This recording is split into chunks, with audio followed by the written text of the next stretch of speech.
Wheeler to Philadelphia, Hamels to Atlanta, and Dylan Bundy to Baltimore. Let's talk.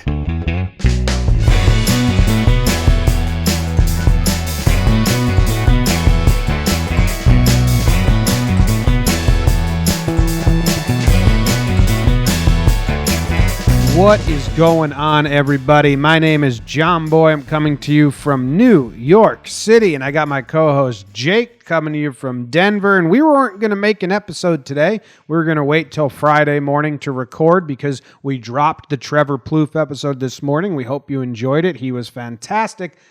The hot stove went sizzling on us, Jake. It went so crazy. This is one of the biggest news days of the offseason. We texted each other, so we got to do an episode. So much stuff has happened. There's non-moves that are fantastic talking points.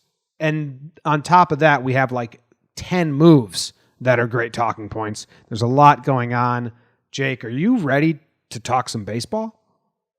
I'm ready. I think I don't want this to bring you down early in the ep. I think you said Dylan Bundy to the Orioles. He's escaping Baltimore. He's going to the Angels. And yeah, he's going to a bird sanctuary full of Orioles to reminisce about his time. His memories there, and that's pretty emotional. Yeah, it is. If you've never done that, that's emotional. He's just walking around looking out of the birds saying, I was an Oriole once. And Jim, I'll give some people some behind-the-scenes stuff. One of the strengths that me and Jimmy have, because we currently have no life or existence, and we do all this podcasting stuff, and you can relay this to your friends so they listen, is that if someone big signs, we can hop on the mics and rip it. And Zach Wheeler counts. I think people in the baseball world, baseball-wise, might not say that, but 100 million plus does, and I think with everything else that happened, we said it's time to go, and I'm excited. Wheels up to Philly, bro. It's insane. So we're going to talk about a lot of the bigger names at the top of the show just to give you a little insight into the structure here. As Jake said, Wheeler, and then Hamels and Moose. Then we'll talk about some of the smaller trades, and then we'll talk about some of the off-the-field stuff like the Mets news and the Rangers' new stadium and Anaheim and some non-tendered guys. Just to give you a little insight into how the episode's going to go. Can we start with Wheeler, or is that bad podcasting? Do we have to do an appetizer starter like Cole Hamels to the Braves? I think the rules of the podcast world haven't been written yet. I think you're supposed to lead with the meat and then be good enough that people want to hang around for the potatoes. So I don't know if that puts too much of an onus on us. People are probably here for Wheeler, so let's go Moustakas. Okay, Moustakas goes to the Cincinnati Reds. Dude, MLB is doing good things. Last year, you were so mad at Major League Baseball. You wrote letters saying, oh, go fuck yourself, baseball, you piece of dog shit, you fucking dog shit. You were like, they don't make any moves. This is boring. NBA has it figured out. I love you, National Basketball Association. I heart you. Heart. 143.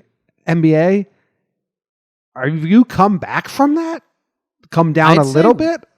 I'd say once a month I give myself the Peyton Manning speech, and I'm like, I should start writing letters. I couldn't tell you the last time I wrote a letter. And it's not fully out of laziness. That's a part of it, but my handwriting is awful. So if Rob Manfred got those letters, he probably thought they were from a sick child or something because they're unlegible, unreadable, illegible can't be illegible. Is illegible a word? That doesn't seem like a word either. Yeah. I feel like it's non-legible. Illegible is like when a receiver's downfield, but he's not allowed to catch the ball. Yeah, all right. Hey, this isn't a football pod, bro. That's on me. So anyway. Jimmy talking football and NBA. Wow. Let me reel this back in. But honestly, last year, we were both disappointed in baseball because they just didn't get any news. They had all this to do. They didn't do anything. And they've dominated this offseason, Jake. Like, some of it, the Astros stuff is not by design, and MLB probably wishes that didn't happen, even though it is good for the sport to be talked about. But now all these signings, the stove's been hot. It's December 5th, 4th, Like usually things happen before Christmas and that's good. But like so much has happened and we're not even at December 5th yet. So are you happy with baseball? Are you happy with the way this offseason's going? Yeah, I think this is what baseball wants its ideal offseason to look like, minus the non-tender stuff. We'll talk about that a little bit later. But yeah, there's been good action, and this is a little baseball romantic in me, but there's a good pace to it. Like nothing's felt nuclear so far. It hasn't been like 5 signings in one day. It's kind of like, all right, Moustakas signed. Ooh, that's fun. And then it's like, all right, let's breathe for a day. And now it's like, Hamels, wow, I didn't know he was still worthy of that kind of money. Zach Wheeler, big money. So it's been exciting. There's kind of been some ebbs and flows that you don't get too bored in the offseason. So yeah, I'm liking it, and I'm also interested, Jim, to look back because I was looking at last year's transactions a little bit. And I've been trying to wonder, were we just being dramatic last year, and is it my expectations rules? Like last year we were so excited for the offseason that it let us down, and this year we came in with no expectations, so we're like, yes, Stephen Voigt signs with San Fran, we start celebrating. I looked back, and I don't know, I think Corbin signed December 7th, but I think before that there really wasn't anything. So we are making a lot better pace, and yeah, I think this is good for baseball. I would still love an MLB signing period where teams have a frenzy, because I think it would just be insane. I'm not saying it would be good for baseball, but I think it would be insane. Yeah, I actually do like this better, where it's not one day everything happens. Where like you said, every day we're getting nuggets. It's been a lot of fun. So let's start with Moustakas going to the Reds, because that happened first. Yeah, and this is a Cron Pod. It's a crown pod, and everyone knows that. I wasn't too shocked by this until I saw 4 years and that he's playing second, and then that there's having a second base. Have we had 2 moves now? The Brewers picked up a second baseman, and they're going to make him a shortstop, and now the Reds have picked up a third baseman, and they're going to make him a second baseman, and they're like going all in on this. So good for Moose, dude. I do like that the Reds are. Like halfway through last year, they could have decided to sell and like kind of ditch money, and they said no. Like, let's build off what we have, and they're putting together a nice club. Like, we know their staff's pretty good. Their top 3, Castillo, Bauer, Gray is good.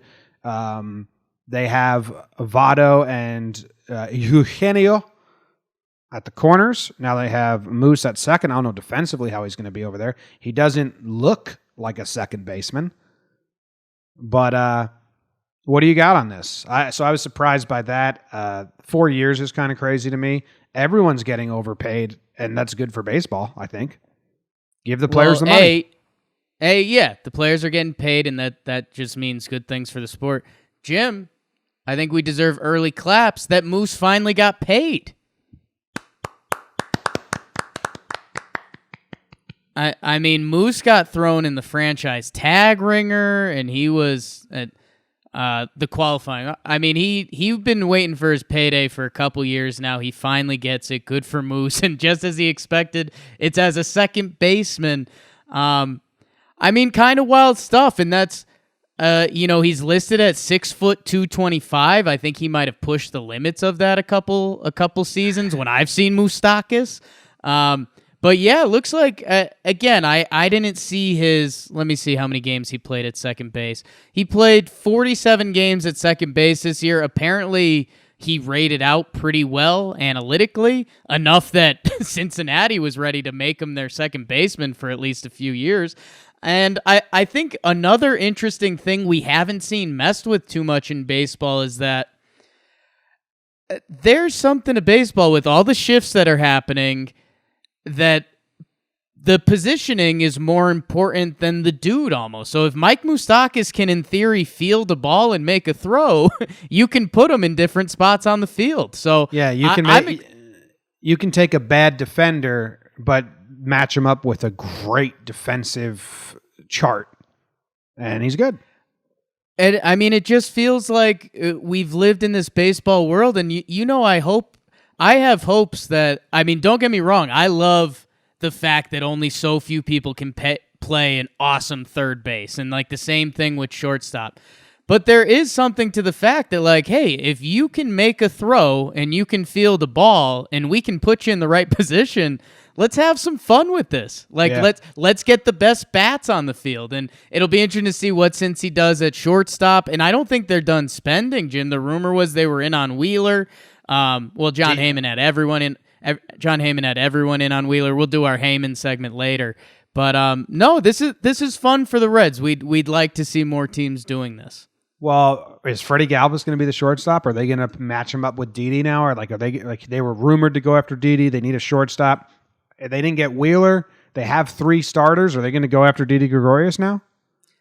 I think there's still a chance. I wouldn't rule it out. Who knows what Didi's price is at? This is kind of wild, right? Everyone has been getting paid, and shortstops never hit free agency. Are things going really well for Didi right now or not going well? I don't know. We haven't heard his name mentioned at all yet, have we?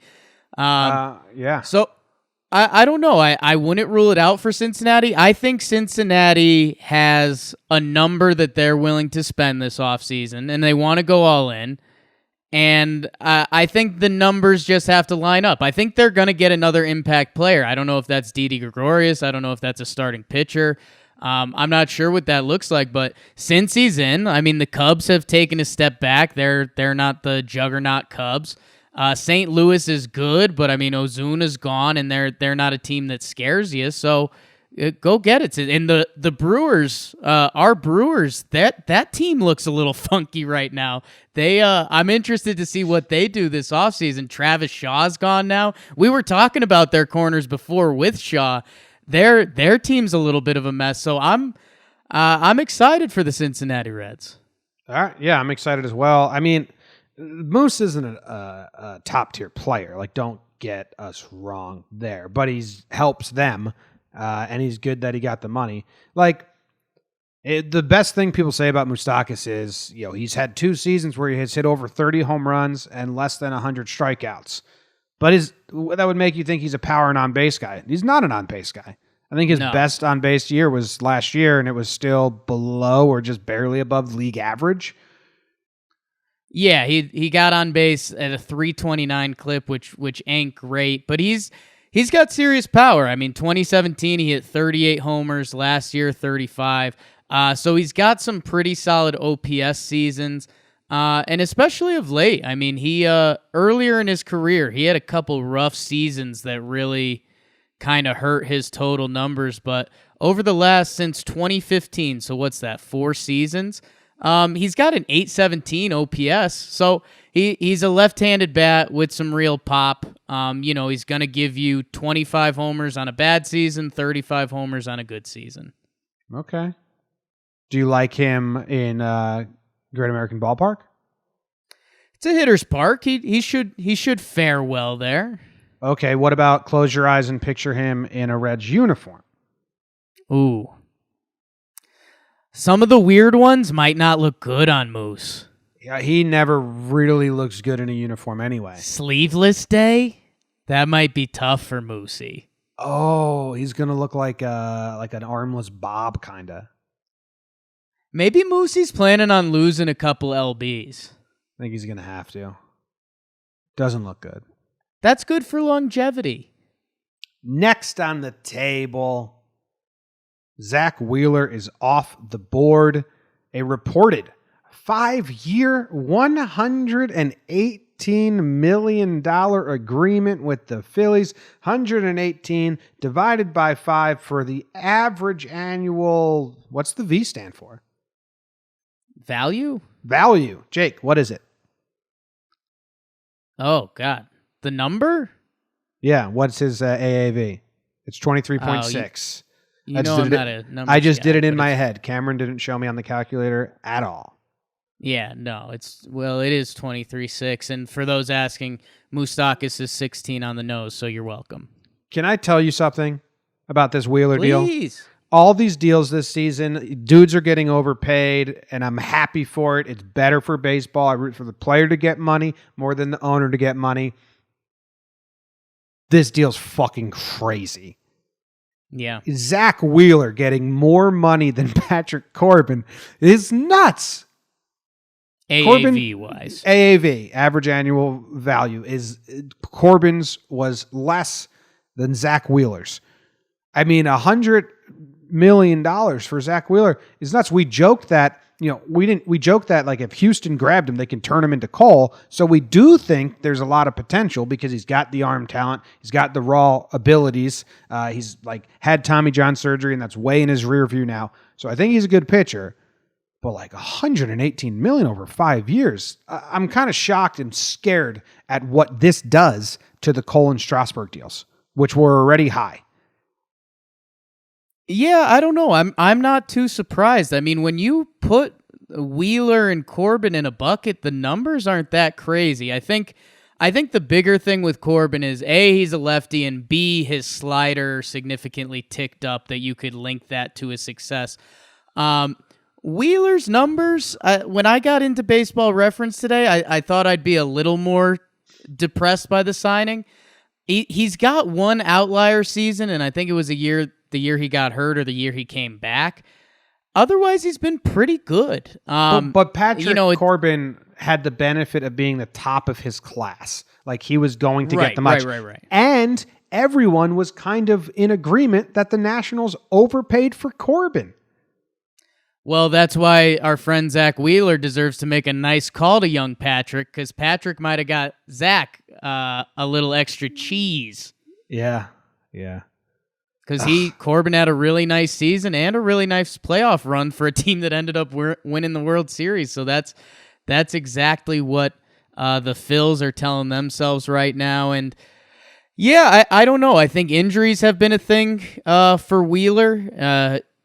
Maybe he's got a little bit of the Mets stench. We'll talk about that at the end of the show a little bit.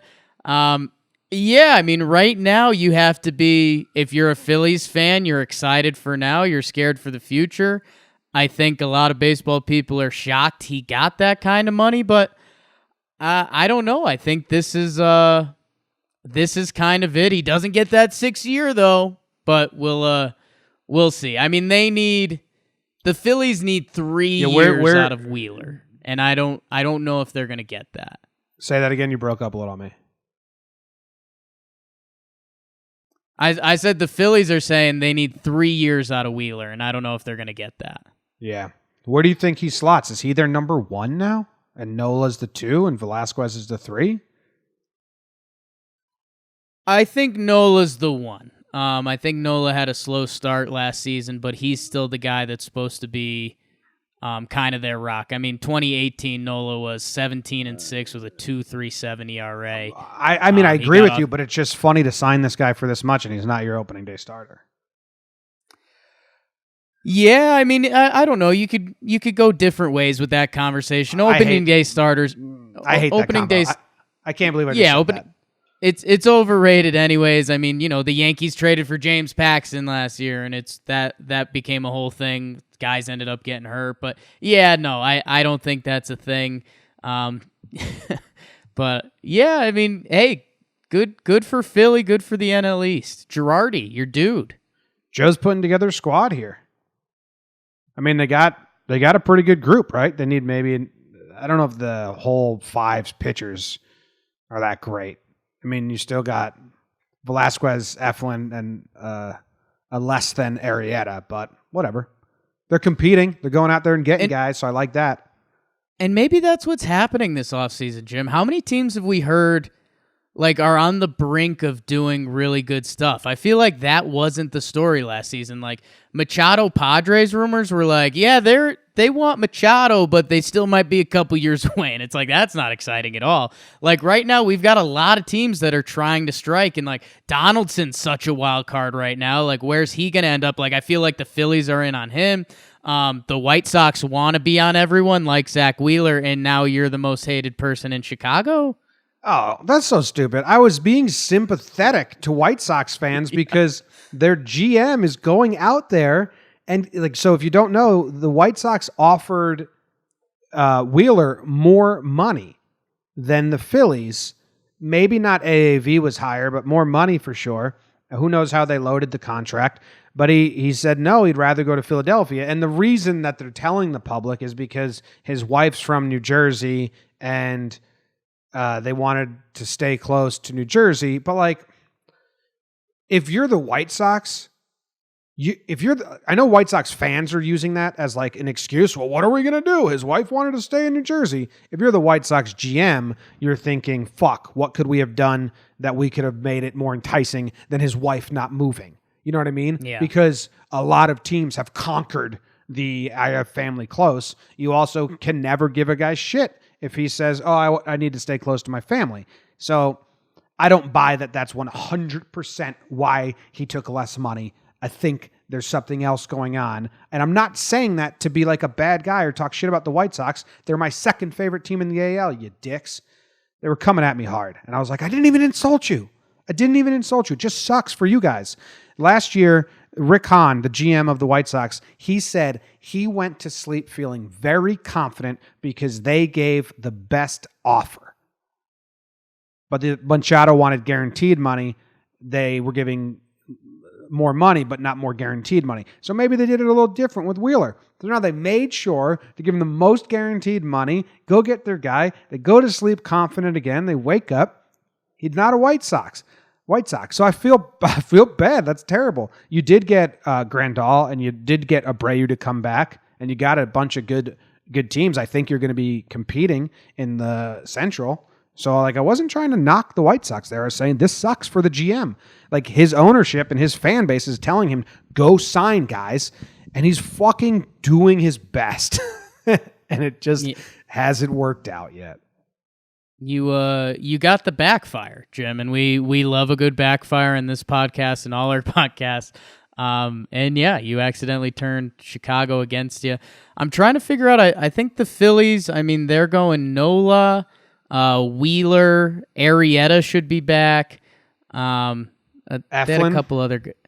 Eflin, and then I think they have a couple guys that should fight for spots. Pivetta, Eichhoff. So I wonder if they're done with the pitching. I think they're going to be rumored in for a couple more arms, but we'll see. I'd like to see one more splashy move on them because that would make it seem like the Phillies are very real this year. Yeah. Well, people thought the Phillies were going to get a reunion with Cole Hamels, but next on the table, Cole Hamels signs a 1-year deal with the Braves. Why are you smirking? I'm smirking because I'll say it. I know we've talked about this. We want to make the show a little more segmented so we could make some nice clips for Instagram and YouTube and stuff. And mentally, your head has just gone back to your old, when a beer pong game over, you used to slam it and say next on the table. Yeah. So this has been you casually segueing us into different topics. Yeah. It's working great. Well, speaking of reunions, next on the table. Yeah, that's my code to when I'm going to cut it to do the. It's really good. To the YouTube. Okay, great. It's really Glad good. We all agree. We got it. Cole Hamels and the Atlanta Braves are in agreement in a 1-year, $18 million deal, basically a qualifying offer that he did not receive from the Cubs. Hamels taking his physical today. Great. Glad I read that line to the podcast. Yeah. I didn't really see this one coming, and I like it for the Braves, and I like it for Hamel. I would have liked this for any team, to be honest. Like, Hamel's on a 1-year deal. If you need, what is he, 3-4-5? Is he still a 1-2? Dude, he's kind of a solid 3. I was surprised when I ended up looking at his final numbers. He had a 3.81 ERA last year. 27 starts, 141 innings, more than a strikeout per inning in his age 35 season. And Jim, I saw this quote that you'd love from him. He said he's looking for 1-year deals with contenders the rest of the way because he doesn't want to hamstring a team. He's like, what if I get bad soon? So that's nice by Cole. And hey, I think it's more. I think it's more he wants to play on a winner because he's old and doesn't just 1-year deals because he doesn't want to have to be stuck playing for a shitty team. I like it. I was trying to think of like a National League team that I wouldn't like this for. And basically it's only like non-competing teams. Like if the Marlins did this for a 1-year deal, I'd be like, dude, guys. And that's why Hamels wouldn't have done it. So, right? Like if the Reds did this, I would have been good job all around. If the Padres picked him up, good job. Anyone that's trying to win, this is a good pickup. Yeah, I kind of would have liked him in San Diego, but yeah, no, this is a solid signing for the Braves. I think the Braves have now doled out $100 million, and I think it again we'll circle to our conversation we had at the end of the offseason. It's like, what could the Braves have done with this money? I think they're putting themselves in a little bit of a dangerous spot there, but they've also left themselves super flexible. Passan was all over it that, I mean, Hamels is 1 year. Most of their contracts are 1 year. It's Will Smith for 3 and d'Arnaud for 2. I think everything else is 1 year, which, I mean, part of me likes because it leaves yourself a little bit of flexibility, but part of me is also like, you got these young guys, you've got this young core. If you're going to start spending, like, go for it. Like, go all in. And it feels, I don't know, that's the catch-22 here. Are you going to walk away saying, hey, we had another really good team? Or are you going to walk away and, I don't know, if you sneak out a title with this crew, you're going to be stoked. But none of these signings say that. I like this for their rotation a lot. I think this really helps them. It's a replacement for Keuchel, but better. And interesting note from the chat, Andrew Pelham said, Brian McCann said last year that Max Fried reminded him of a young Cole Hamels, and now they're both together so they can do some father-son stuff and have a lot of fun. I added the end part. We do like a little bit of pupil stuff. He is the reason why I said I liked Cole Hamels to San Diego. He's from San Diego, so I was going to play that card, but you get the father-son card, which that's a good card. Yeah, he hates San Diego, man. He's got PTSD. Yeah. His body rejects San Diego, gets the shits. What's going on in Hotlanta? Soroka, Fried, Foltynewicz. Hamels. Is Tehran back? I feel like you told me he's a free agent, but I don't think he is. He is, so eat a bug. Yeah? Yep, just kindly eat a bug. Cool. Yeah, they currently only have 4 pitchers. They bought him out. And you need more than that. Well, no. Change the game, Atlanta. Change the game, Atlanta. Brewers are already doing that. So change the game. It's been done. I mean, that ends that. Let's go to a quick break, and then we'll come back with the next stuff.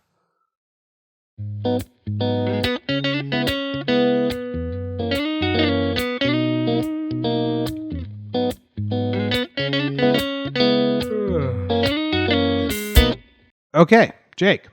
What's next on the table, Jim? Next on the table, we've got a bunch of like little stuff here that is kind of cool, kind of interesting.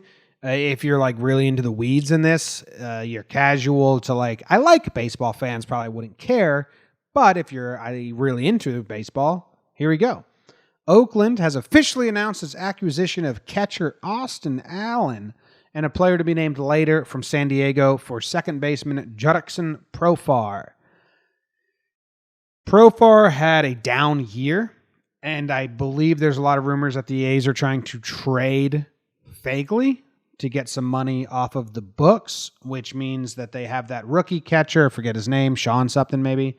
And yeah, Fegley's gone. Fegley was a non-tender casualty. Fuck. And so he's gone. So this is why they traded for a catcher, and they used Profar to get it. So they get Austin Allen from San Diego. San Diego picks up second baseman Jurickson Profar. I haven't looked into this a lot. Where's Profar? Where does that pencil him in? Is he just a utility guy for the Padres?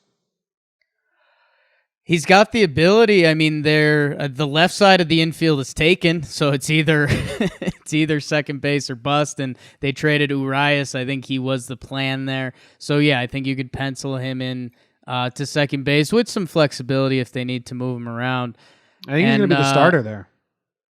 Yeah, I think they got him with the intentions of starting him. He's played 139 plus games the past 2 years. Yeah, man, I mean, former number 1 prospect in baseball, 20 home runs the last season. Last year was not a good season for him. He hit 218. I don't know if there's been a bigger lock in the world for someone to have a big year before free agency and then get paid a ton of money and be bad again than Jurickson Profar. Oh, wow. Wow, I mean, Jake. I think that's just the prototypical like top prospect. Couple teams have tried to figure him out. They can't do it. His final year before free agency, he's going to go nuts. The light bulb clicked. He gets paid big money, and then he's bad again. So if anyone here is a fantasy baseball player, Jake just gave you his what the fuck's the term for a guy who's like sleeper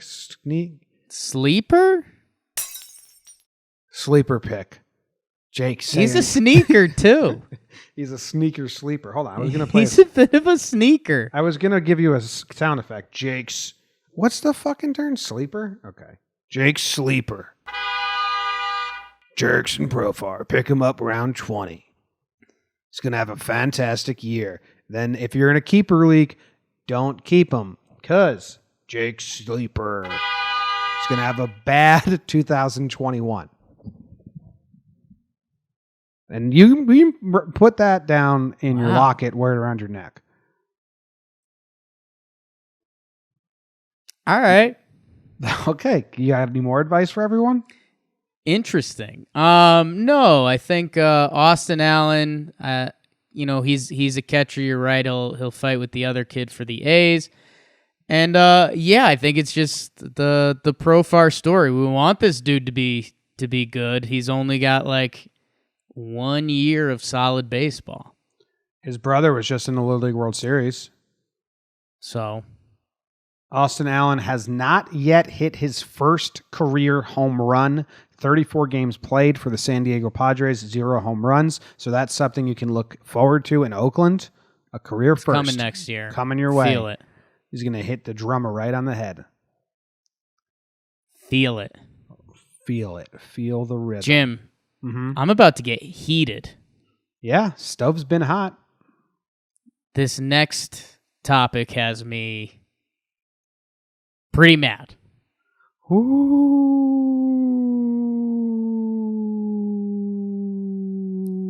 Dylan Theodore Ted Bundy is heading to the Los Angeles Angels in exchange for quantity 4 minor league pitchers: Isaac Matson, your guy; Zach Peak, your dude; Kyle Bradish, your bro; and Kyle Brinovich, your amigo. Jake, Jen, can I let you know? Can I let you know something? What? I think I may make you more mad because I think this is a good move by the Angels. Oh no! Yeah, dude, they currently have one pitcher. Now, hold on, hear me out. They need to sign someone else. If they get Cole, then I'd like this move. They need someone who can eat innings. They can trust him to at least keep them in a game. Bundy can do that. He's not going to be fantastic. He's not going to be good. The prospects they gave up for him, 2 are like... Say that last sentence again. He's not going to be fantastic for him, but he's going to be good. He's going to be an innings eater, and he's going to keep them in the ball game once every 5 games. But they need to pair him. They need to go get a legit starter. Otherwise, this is more slop to a slop fest. But he's like we said this last episode. Bundy has pitched 160 innings the last 2 years. The Orioles suck. There's no motivation. They zoom in too much on his face on the broadcast. He doesn't like it there. There's no reason to try in Baltimore. You know what happens if you try? They fucking trade you away or they non-tender you like Villar. So I like this move. The Angels need to get another guy though. And Cole is rumored to be going there pretty strongly. If they get Cole and then they have Cole and Haney and they have Bundy as like a 4 or 5 somewhere, I think it's a good move. And Ohtani, they're hoping that he comes back and they can give him some starts. Jim, you know Bundy's ERA over the past 2 years? It's probably terrible, dude. Probably like 5 or 4.5. 5.13. Yeah. 61 starts. He has a 5.13 ERA. And if you're going to play the Camden Yards card, he's actually been better at Camden. He's been worse on the road. Dude, and Jim, why I don't like I'm this. not playing the Camden Yards card. I'm playing the worst defense in the history of defense was the Orioles outfield last year. They'd hit pop-ups and they'd just get hit in the head and it would drop. And there's no hell yeah, I'm going to the ball game today and we're going to put in a hell of an effort. There was zero. And where's that been in LA for the past decade? Not there. But if Ohtani... He's not going to the right team for that. No, but he may be if Ohtani's coming back, and if they do get a Cole or a Strasburg or someone, maybe Bumgarner, Ryu, I don't know, someone to make them have 3 pitchers, and then he's the 4, it works. But they need to get that next guy. They need to get the other guy, which is a bigger step. Jim, let me read off some names for you. Who would you rather have next season? Would you rather have Tanner Roark or Dylan Bundy? Tanner Roark. I don't know. Brett Anderson or Dylan Bundy? Same guy. Nope. Ivan Nova. Well, that's unfair because I like Ivan Nova. Jim, there are a lot of free agent arms out there that could be had for A, cheaper than I think the $6 million that Dylan Bundy's going to land at in arbitration this year, and B, they're flat out better than him. Dylan Bundy's not good. And you could play the Orioles card all you want. He's gotten progressively worse, and maybe that plays into your Orioles theory, but he's just flat out not good. There's nothing to it. This is such an Angels move. This is such an Angels move. Who are we going to bring in to help out Mike Trout this year? Hey, how about Dylan Bundy? And let's give away 4 arms. I don't care if any of the arms are good or not. They're probably not great if they're giving up 4 of them for Dylan Bundy. But it's the classic, and you know we've seen this in Yankee land. Hey, it's baseball. Bring in more bodies. If one of those guys figures it out, you got a body to work with.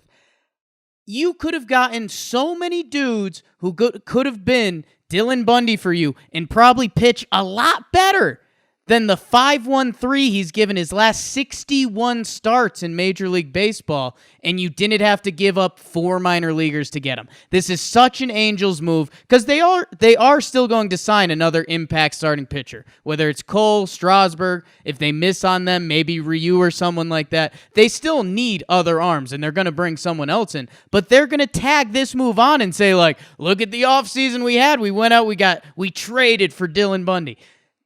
Don't care. You could have gotten so many other guys without having to cash in 4 prospects, even if they're not legit prospects. You went out and made a move for the dude with the 5.13 ERA in his last 2 seasons, 61 starts. He's not good. He's not good. Okay. Let me do some math for you. 20. Okay, we got 20 on one side. Okay. Remember that. Okay. And 1, 2, 3, 4, 5, 6. 20 on the other side. Fuck, they're the same. Dylan Bundy and Tanner Roark, or Roark, however you fucking say it, both gave performances that both had 20 quality starts last year. Cool. And then, so like, Tanner Roark's bad. He just didn't have any 6 earned run starts, and Bundy had 2. So the ERAs are actually pretty similar. They're like, work is pretty similar. Same amount of pitches, whatever. Roark was in Cincinnati and then the Coliseum. They're like the same guy. What if they go sign Tanner Roark and Cole? Good. Why didn't they sign Tanner Roark and Brett Anderson and get 2 guys with moxie who have pitched and done anything? Dude, aren't 2 of the prospects that they gave away like literally 2019 prospects that aren't projected to be good? Like that's how 4 prospect, like 2 of them are nothing.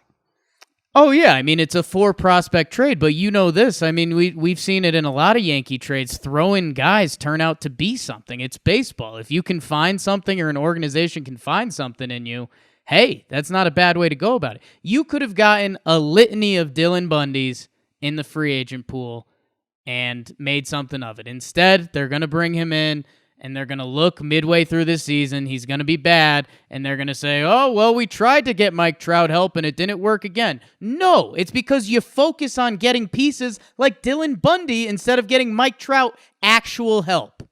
I do think that there's other options they could have gone that are better than Bundy, but I don't think Bundy's as terrible as you're saying. Like he's got the arm talent. Like, you know how Cashman likes getting number 1 picks because if you can fix him, you can fix him. He's lost 3 miles per hour on his fastball in the past 2 seasons. He doesn't have arm talent anymore. He's a dude. His average fastball went from 94 to 91. He's trash. Okay, Dylan Bundy's going to come beat you up. I'm now rooting for Dylan Bundy.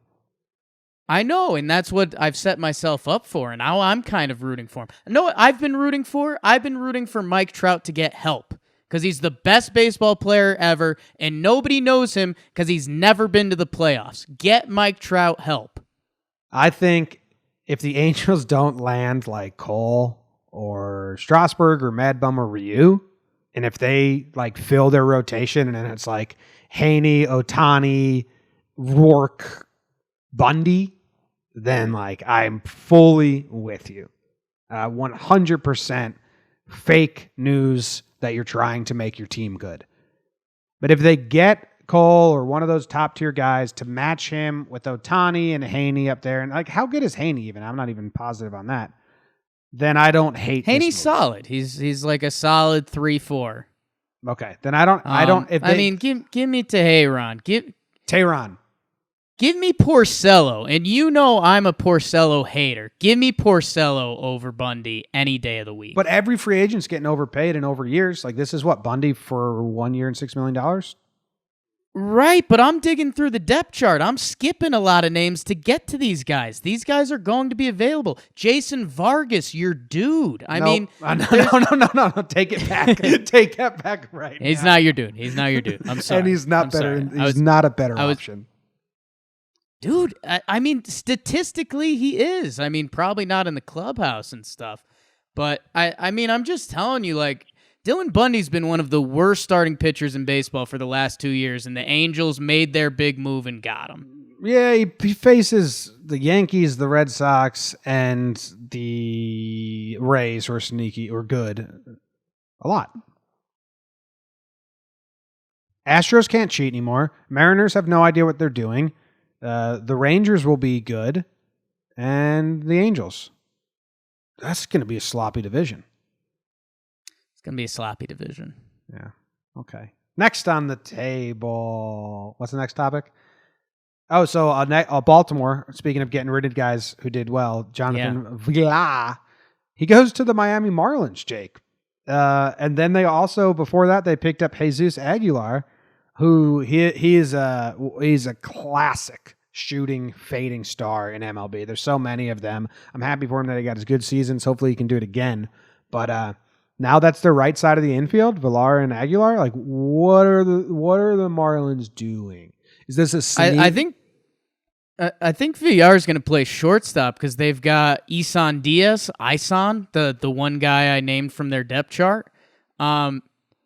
I think these moves are widely regarded as pretty good stuff by the Marlins because they're essentially getting them for free, and it's like zero risk, right? And if they can do something, maybe they can flip them. The Marlins put together an infield. We played this game the other day, name people on the Marlins, and we struggled. Now they've got Aguilar, Diaz. I think Diaz is sliding over to short. I mean, they could be doing that. He played a little bit in the minor league, but our Villar played there last year, and he rated out pretty well as a shortstop. So, I mean, either way, you've got your middle infield. And then Brett Anderson's another solid baseball player for them. He can play third base. Now you could do some stuff with Garrett Cooper. He can play a little corner outfield. I mean, you're the Marlins. You're putting a team together the Marlin way that you can for now. Good for them. So this is the quote from Hill. Who's Hill? Marlins president of baseball operations, Michael Hill. We feel like each player was an offensive upgrade for us. We know that Villar is incredibly versatile and athletic. We'll look to move him around the field. We'll look at him at third base and the outfield. Additionally, we know that he's played second base and shortstop historically. Weird use of the it's word. Weird. That's odd. weird. That's so weird. You just actually, I scratch that. It's not a weird use of the word historically. It's wrong. Yeah. He's just an offensive upgrade. So it seems like they plan to have Rojas and Diaz still in the infield with Aguilar at first and Villar as their Ben Zobrist, their rover. And hey, if that's what they want to do, knock yourself out, Marlins. And yeah, I saw Rojas had an okay year for them last year. I Nothing like Rojas crazy, because but there's one breakdown I did. I like Rojas because there's one breakdown I did where he was telling the ump, like, it's not professional and do your job. It's just wrong. And it's like very earnest. straightforward. Yeah. Like the confident little kid argument. Yes, it was like a 7-year-old that's got too much vigor. You're like, you should not be talking to me like that. Yeah. You told me if I do my homework in time that I would get a freezer pop. And I just want the freezer pop. That's what it was like. Now that's funny, Jake. Go Marlins. Okay, let's take a quick break so we can all think about Jake's joke again and laugh, and then we'll be back. Okay. Wrong break music, but we're going to let this ride. Yeah, it's sexy.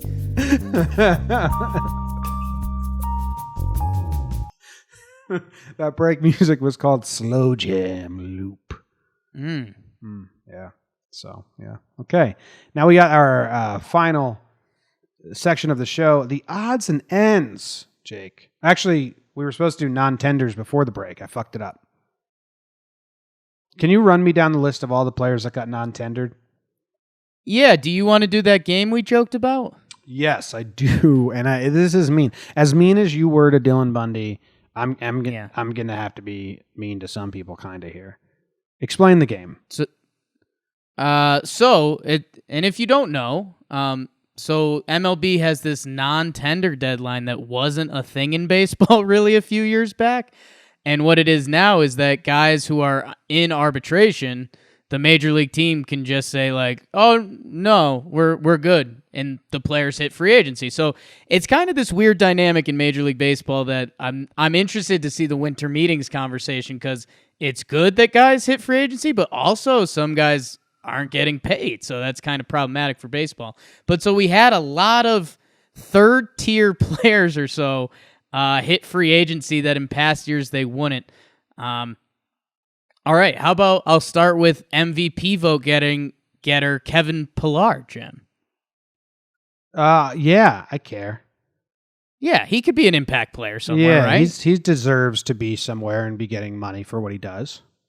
Here's one where I cut myself off. I didn't realize how solid of a ball player Cesar Hernandez is for the Phillies. Oh, really? I'm not aware as well. Yeah, career 352 OBP. He puts up some good WAR numbers. Like he's a good baseball player. I left him off my all non-tendered team I posted the other night. Kevin Gossman. Kevin Gossman. Yeah, I care. You don't care because you hate Orioles. You hate Orioles pitchers.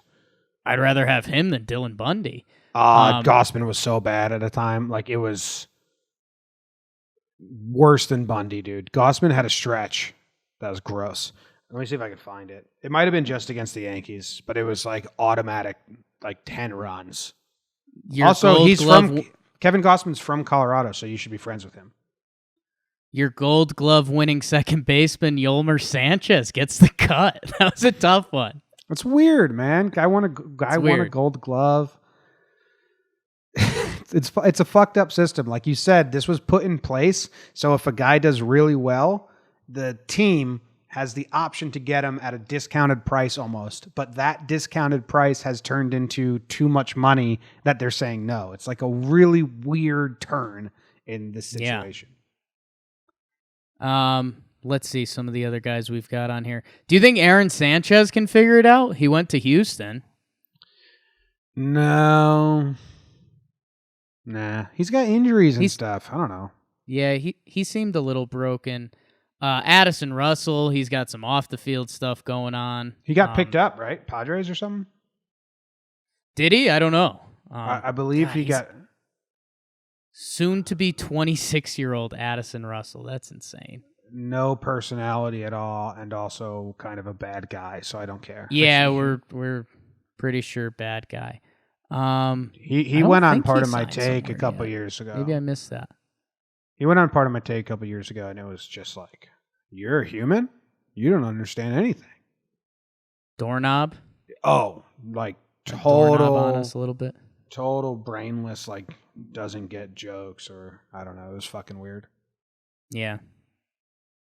But yeah, 25-year-old all-star in 2016. It'll be interesting to see if he could figure out his life on and off the field. Bet they Blake wish- Trinan was a big one, Jim. Yeah, I bet the Cubs wish they had Glaber still instead of Russell. Blake Trinan. Trinan. Yeah, it's weird. I thought he was. Someone's good. going to fix him.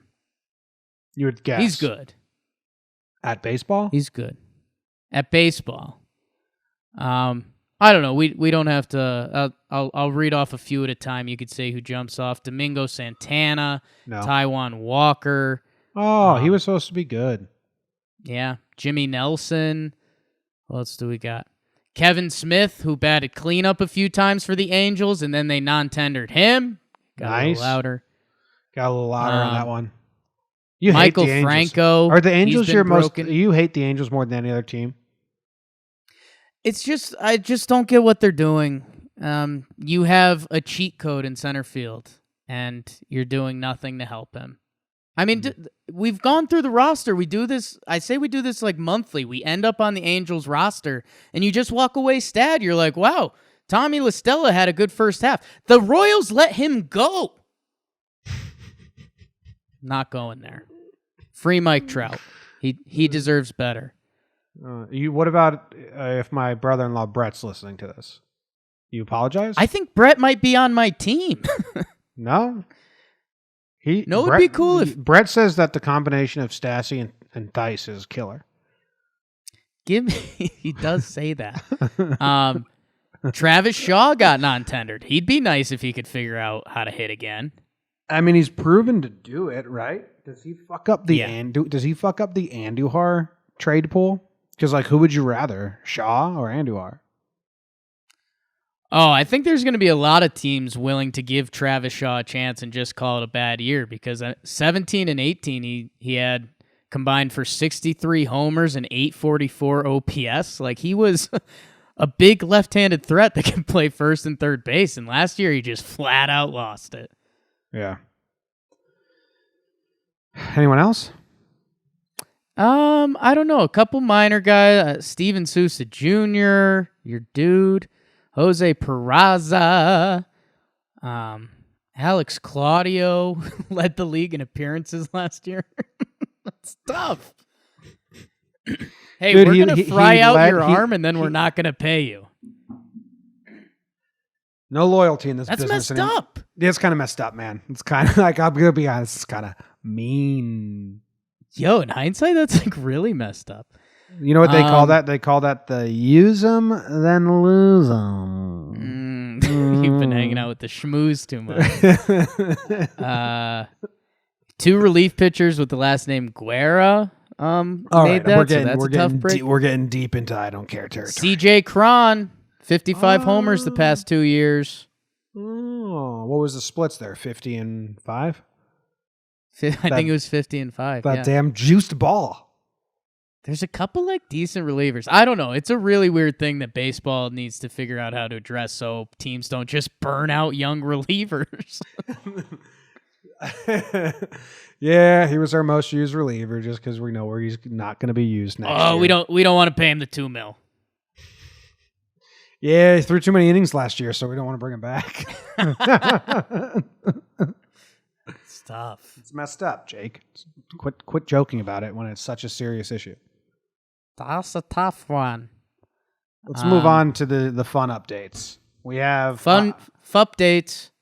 The Mets is the biggest one, but we had the Angels and the city of Anaheim have reached an agreement on a new deal that keeps the team in town through 2050. So you won't even live to see the next Angels stadium. The Angels will buy the stadium and surrounding parking lots for $325 million. I like this. I like when a team is loyal to the city, when the city's loyal to them, even though Jake hates them. Well, yeah, they're loyal to the city of Anaheim besides just putting another city in front of their team name. Super loyal. Well, you got to do what you got to do. Oh, we just don't want to be super associated with you guys. We like you, Anaheim, but you're just not really the hot chick we want to go out with. Yeah, it's like having a girlfriend who's a hard 6, and you make her wear a mask every time you go out to dinner. A mask of a 10. I was gonna say an eerily similar comparison. Yeah. Yeah, no, good for them. They'll be in Anaheim to watch Mike Trout die. Nice. Okay, the Rangers' new stadium, Jake. They put out They put out their dimensions today, and can I give just a round of applause to the Rangers PR team that put forth all the new stadium stuff today? I think they did a bang-up job. First, we get the pictures with the dimensions and the layout, and all of the dimensions end with a player they're honoring. Like they have meaning. They have meaning. 329 down the line is for who's 29? Beltre. And then I'm not going to pretend to know any of the other numbers. And was this happenstance or was this really planned? I don't know, but it's cool. It makes people talk about things. Then they had Joey Gallo go take BP at the stadium, but it's not finished yet. That was cool. There's no dirt on the field. There's no grass, and he's just hitting it into the rafters. Really cool move.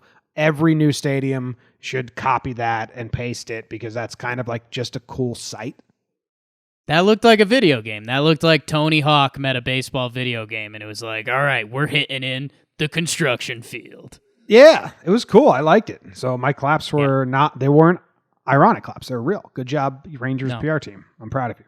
The big news here is that the New York Mets are going to maybe change owners, Jake, in 5 years. Billionaire Steve Cohen, $9.2 billion to his name, is going to buy the team, and it's a 5-year transition where the Wilpons will be in control for 5 years, and then Cohen's going to take over at the end of it. Mets fans have got to be ecstatic. As we've chronicled this for a while, and everyone knows it, everyone's chronicled this. The Mets, from top down, are bad at being a baseball franchise. And it starts and ends with the Wilpons. So get them out of there. I heard from a secret source, Jake, that the Wilpons, they just want the money, and the family doesn't like each other, and they just want to be like, let's get done with this. Let's get some money and then never see each other again. Free at last. Is there more to that song? I don't know. I think you just say free at last again. I should have repeated it, but I got caught up looking at you. It was nice. Hair's still fighting a good fight over there. You thought I was going to say, I got the lyrics up now. When the fuck does the free at last part come? This can't be the right song. Can't be the right song. Because it's saying free at last, thought I could escape it, but I can't. Well, no, it was interesting at first because the rumors were coming out and it was like, hey, the Wilpons get 5-year contracts. Does that mean something happens in 5 years? And then it came out later in the day that, that Cohen guy, after 5 years, is going to own 80% of the team. He's a super billionaire. I think someone said $9.2 billion, which would make him currently the richest owner in baseball. I said $9.2 billion. And he came out with a quote that was like, I plan to compete at the highest level. So that's some good bait for Mets fans for the next 5 years until Cohen loses all his money in a Ponzi scheme. The Wilpons had to go. They literally got fleeced in the game of life. They're terrible. It's a Martin Luther King quote, so now I feel like we shouldn't have applied it to the Mets situation.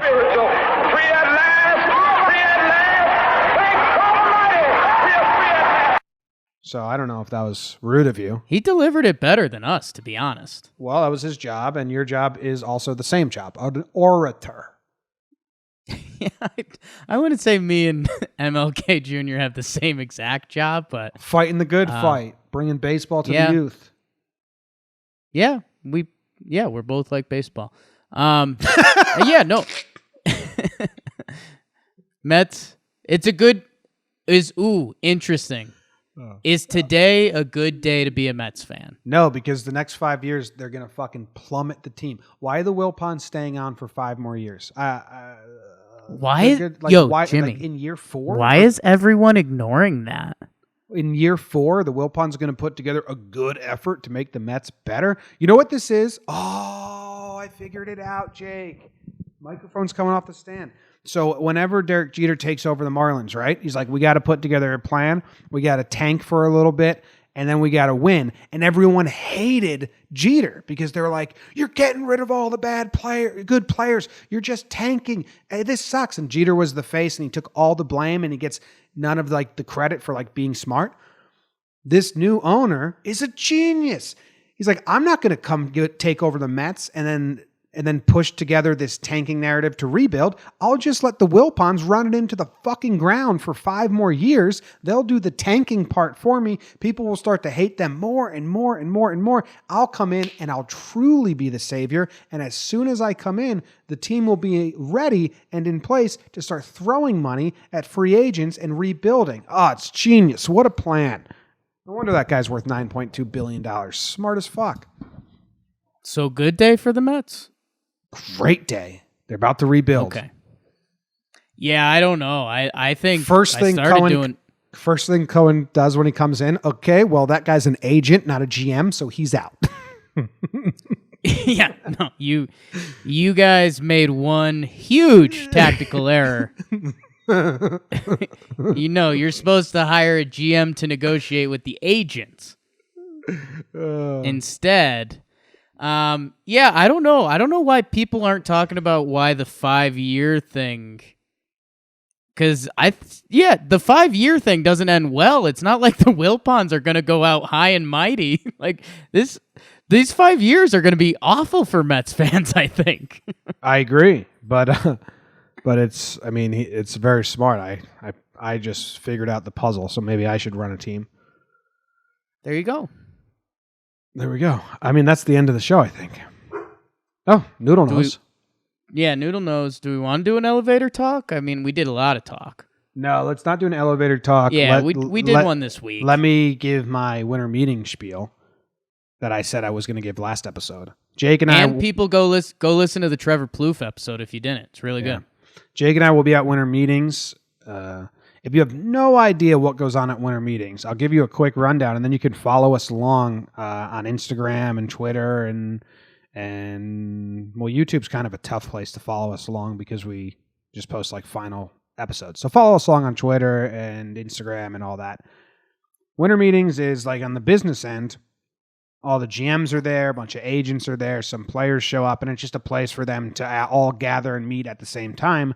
But on the consumer side, it's a huge job fair. So if you're a kid in college who wants to graduate and you want to go get a job in baseball, huge job fair. You bring your resume, bring a ton of them, and just walk the lobbies of whatever hotel. You will run into anyone. You will run into everyone. Like we just ran into Cashman last time. We ran into Michael Kay. We ran into Aaron Boone. We ran into Shelley Duncan. We ran into Buster Olney. We ran into Ken Rosenthal. You run into everyone, and they actually have a specific job fair. There's also a trade show. If you have a upstart business that you want to get into the baseball world, it's a lot of companies that are tailored for like at a MLB stadium gift shop or a minor league stadium gift shop. Your product would go in there, like Dugout Mugs. They were dude. I got really excited. I lost for that your today. audio. I got really excited for that today, dude. I think Tuesday night is the like happy hour in there. And last year that was a lot of fun. They had like all the minor league games and so that'll be a good time. We'll do a lot of stuff on that on Instagram. And we'll do a whole behind the scenes vlog of the entire thing. Then there's also like Radio Row. And it'll be like ESPN, Mad Dog Radio, Yes Network, the NESN. Everyone will have a camera crew there and a setup to report live from winter meetings. And I think Jake and I and JOMBOY Media has a spot on Radio Row. If not, we'll do a makeshift spot on Radio Row. So we could do a ton of interviews and just pull people aside and talk with them. And those will probably go, on the podcast and on the YouTube and definitely behind the scenes. So it's kind of a weird scene. I will say this. If you ever want to attend and you're like, that sounds kind of lame. If you love baseball everyone talks baseball. You get into the elevator and there's two random guys and you just hear them talking to each other. They're talking about baseball. And it's bizarre. It's like, you understand why people go to like Comic-Con or all those cons because you're just surrounded by people who love the same thing you love. So that's really cool.